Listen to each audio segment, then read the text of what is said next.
equal amounts of water, and they are both connected to each other by a pipe at the bottom. If you observe the two beakers for a few seconds, do you think the water will flow from one beaker to another? No, you will see that the water in both beakers is as is and there is no flow from any beaker to the other. Now let me give you a task. Without changing the amount of water in any of the beakers, can you make water flow from beaker 2 to beaker 1? Understand my question again. You need to make water flow from beaker 2 to beaker 1. But you're not allowed to change the amount of water in any of the beakers. So you can't add or remove the water from any beaker. How will you do it? It's easy. One of the things you could do is raise the height at which the second beaker is kept. Once it's raised at a height, the water will flow from beaker 2 to beaker 1. What exactly happened here? What was the factor that made water flow? In simple terms, the factor was height. Yes, you can talk about gravity or pressure difference. But in layman terms, it is the height difference that causes the water to flow from the second beaker to the first. In an exactly similar way, for electricity to flow, there has to be some factor. We'll come to that factor soon, don't worry. So if we just have a copper wire, do you think electricity will flow through it? Clearly not, because there's nothing that's triggering it. There's no factor triggering it. So what is the factor that triggers the flow of electricity? It's called the potential difference. Now, I can't define this term in one line, but that wouldn't help you understand the concept well. So let's dive a bit deeper into it. We see the word potential here. Have you heard this term before? Of course, we've heard of potential energy. It is the stored energy when an object is at rest. When you're holding a ball in your hand, it has potential energy. When you drop it, the potential energy is getting converted to kinetic energy when it drops to the ground. Kinetic energy is the energy an object has when it's in motion. Similarly, there is a concept of electric potential energy. The electric potential energy of any charge describes how much stored energy it has. Just like the ball in your hand has high potential energy, a negative charge close to another negative charge has high potential energy. If left free, the charge will be repelled by the negative charge and will move towards the positive charge, just like the ball will fall towards the earth. What's potential difference then? It's just a difference of electric pressure between 2 points. And this difference may arise because of a battery consisting of cells. Potential difference is also referred to as voltage. If we have to understand the technical definition, we would say that it is the work done to move a unit charge from one point to another. The potential difference V between any 2 points in an electric circuit will be the work done over the charge Q. We know that the work is measured in joules and charge is measured in coulombs. What's the SI unit of potential difference then? It's volt, named after Alessandro Volta, an Italian physicist. So how would we define volt in a current carrying conductor? It is the potential difference between any 2 points when 1 joule of work is done to move a charge of 1 coulomb from one point to another. The potential difference is measured by an instrument called voltmeter. It's measured in parallel across the points between which the potential difference is to be measured. In the next lesson, we will solve an example related to potential difference.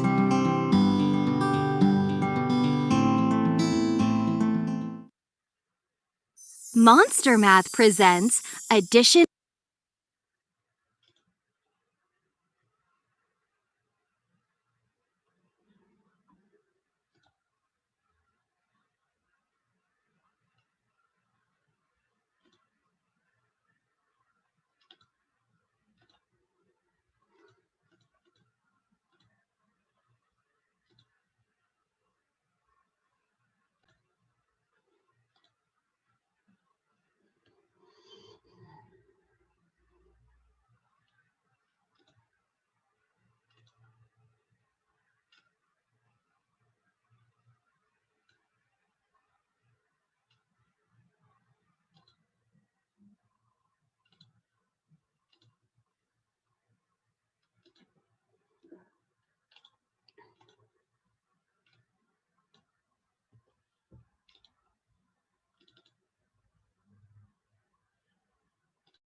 Okay, let's start now with our chapter, electric current.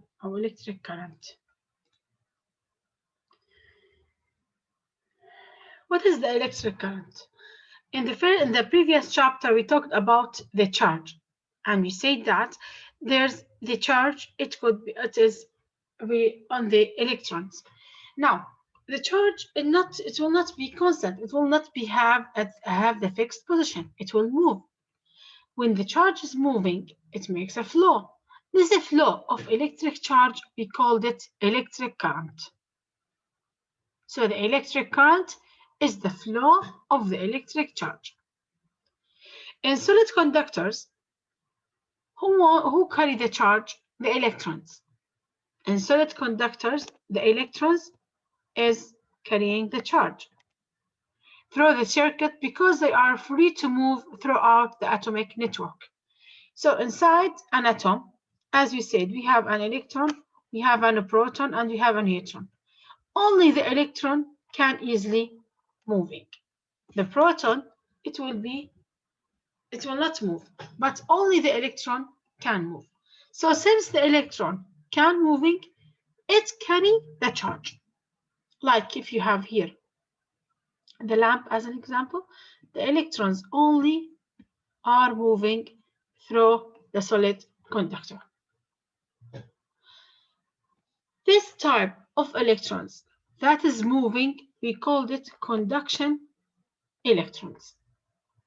So the electrons that carry the charge inside a solid conductor, we called it conduction electrons.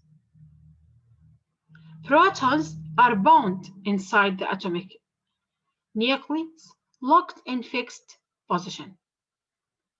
So the protons didn't move, only the electrons. The protons is bound inside an atom. It have a fixed position. It doesn't move, but the electrons only moving. When the electron moving, it's carry the charge.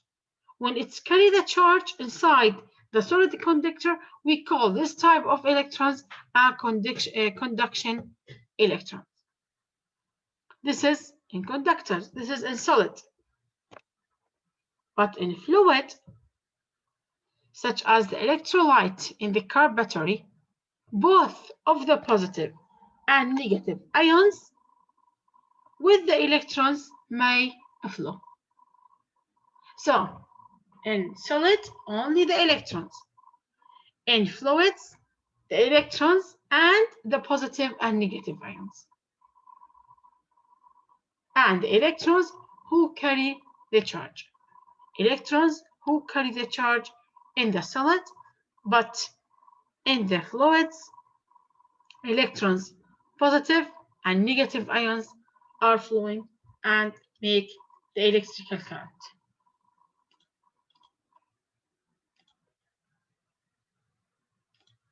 Look at this cross section here of the wire. You know the wire? Make a cross section inside the wire. You will see that there's a charge, or there's a flow of charge. This flow of charge is moving. Here in chapter 32, we talked about charge, and with the charge, it could be attracted or repelled. But when the charge is moving, which make a electrical current, or it makes a current. So if you open as a wire, you take a cross-sectional area for this wire, you will have, as you see, we have a flow. Sorry. We have a flow of charge. This is a flow of charge. It comes from flowing of flow of charge. Yes. Sorry, it's not. It's a flowing of charge. There's an electrons that are carrying the charge are flowing inside the wire.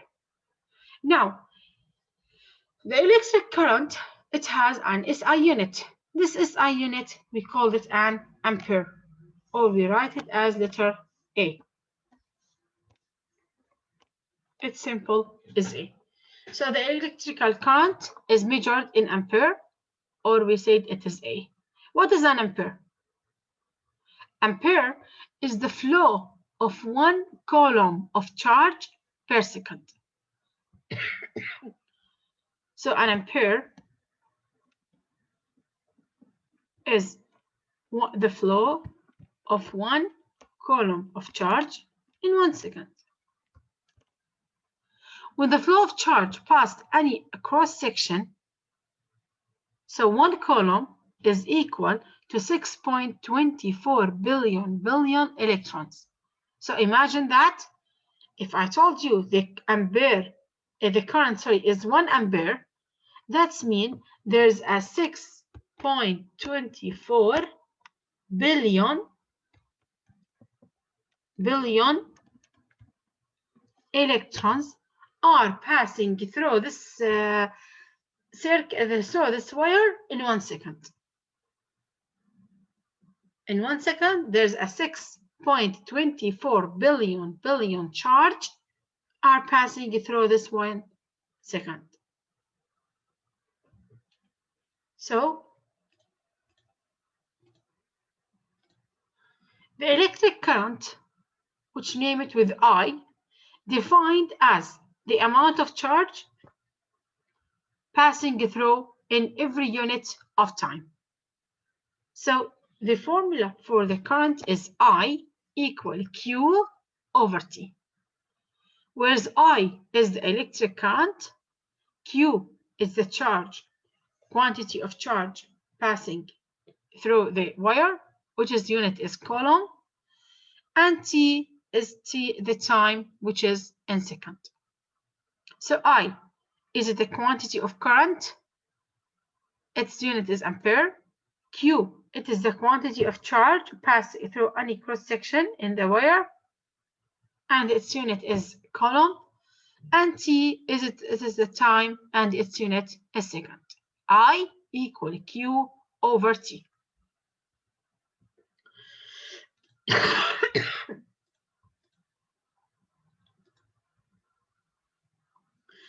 Now, let's have an example here.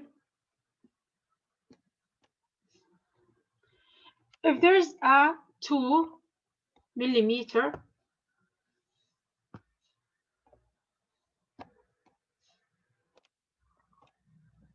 long cross section, pass through the cross section of wire, and a 20 centimeter, a 20 coulomb of charge is determined to pass through on it, find the current. So imagine here that we have a wire with 2 millimeter long,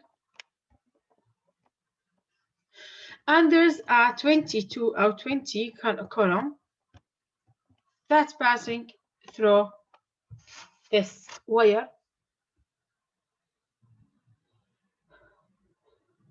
Find, so the quantity of the current here is 20 coulomb. They ask me to find the current that find the current that's passing through 20 seconds. So I is a Q over T. What is the quantity of charge? It's a 20 coulomb. What is the amount of time or unit of time? It's a 20 seconds. So it is 1 ampere. So that's mean there's a 1 ampere, or you can say there's a 20 charge that's passing through this 20 millimeter long through 20 in time 20 seconds. This is the definition of the current, Q over T, where the Q is the quantity of charge and T is the time. If you divide them, you get a current, and its unit is ampere.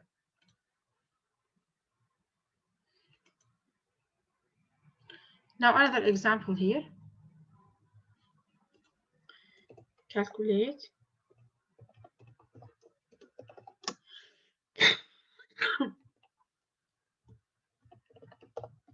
the current of lightning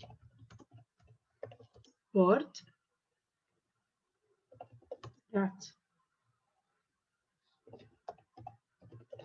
delivers a charge of 35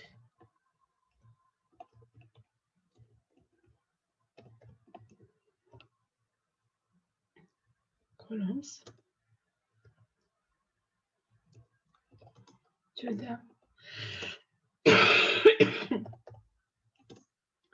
the ground in a time of 1/1000 second. Calculate the current of lightning board that delivers a charge of 35 coulomb. So what is the quantity of charge here? What is the Q? 35 Coulomb, yes. And what is the time? 1/1000. 1/1000 seconds. So I have Q and I have T. I want to find the current. So the current, or the I, is equal to Q over T. 35 over 1/1000. Or you can say it's 35,000 ampere.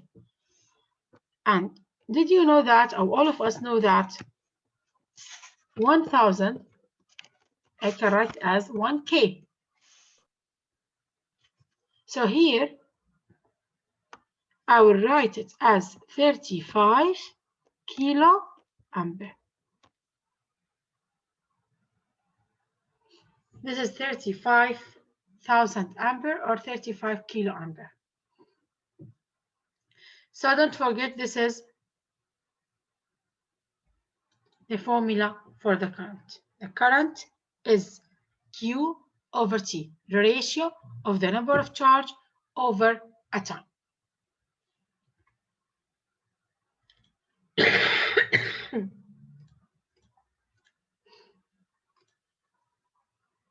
Now, net charge of a wire.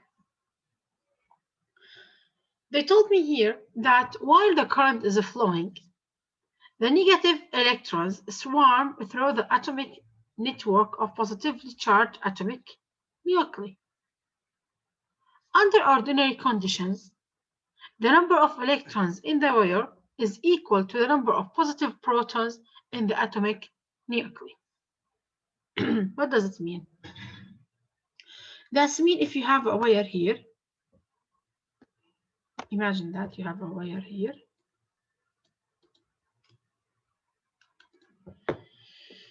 When the current is flowing, there's a let's see, like this. There's a current that is moving here inside this wire. When the current is flowing, the negative electrons swarm through the atomic network of positively charged them. يعني, I mean that there's an electron passing, they go with the direction, and there's another number of positive protons that come in the opposite direction.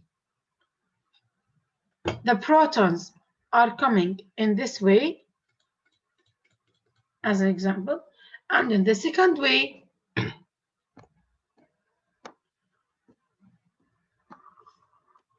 we have a proton. The electrons are moving to the right, and the protons are moving on the other direction. So as the electron flow, if you look at any moment here, if you look at any 1 second, as an example here, you will find that 2 electrons are passing to the right and 2 protons are going to the left.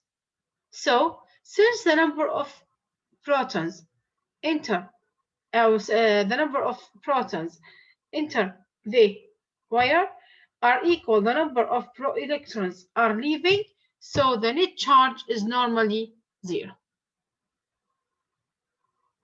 So if at the so what does it mean?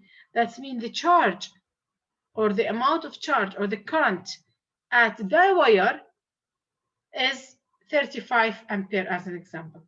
But at every moment, since the number of charge, the numbers of electrons are enter equal the number of protons are leave, so there's a 0 number of charge at this moment. So I will say that there's no charge for this wire at this moment. Is it clear? Yes. Yes, teacher. Do you have any question? Yes, teacher. Do you have any question?